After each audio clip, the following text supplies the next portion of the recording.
ಎಲ್ರಿಗೂ ನಮಸ್ಕಾರ. ನಾನು ನಿಮ್ಮ ಪಂಚಮಿ PRM. ಇವತ್ತು ನಾನೇನು ತಿಂತಿಲ್ಲ ಬಿಡಿ.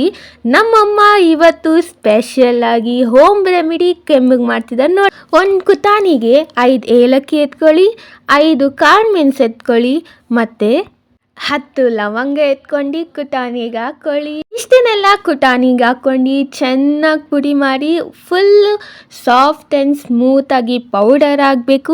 ಇಲ್ಲಿ ತೋರಿಸ್ತಿದ್ದೀನಲ್ಲ ಹಂಗೆ ಸ್ಮೂತಾಗಿ ಪೌಡ್ರ್ ಮಾಡ್ಕೊಳ್ಳಿ. ಅಷ್ಟೇ ನೋಡಿ. ಇವಾಗ ಒಂದು ಸ್ಪೂನ್ಗೆ ಎತ್ಕೊಂಡು ನಾವು ಪೌಡ್ರ್ ಮಾಡಿದ್ವಲ್ಲ ಅದನ್ನು ಸ್ಪೂನಿಗೆ ಸ್ವಲ್ಪ ಹಾಕ್ಕೊಳ್ಳಿ. ಆಮೇಲೆ ಇದಕ್ಕೆ ಜೇನುತುಪ್ಪ ಸ್ವಲ್ಪ ಹಾಕ್ಕೊಳ್ಳಿ. ಮೇನ್ ಇಂಗ್ರೀಡಿಯೆಂಟ್ ಜೇನುತುಪ್ಪ ಹಾಕ್ಕೊಳ್ಳಿ. ತಿನ್ನಬೇಕು ಇದು ಅಂತಿದ್ದೀರಾ, ಬೆಳಗ್ಗೆ ಹಾಲು ಹೊಟ್ಟೆಯಲ್ಲಿ 1 ವಾರ ಮತ್ತು ಸಂಜೆ ಊಟಕ್ಕಿಂತ ಮುಂಚೆ ಕುಡೀರಿ. ಹೆಂಗಿತ್ತಂತ ಕಮೆಂಟ್ ಮಾಡಿ.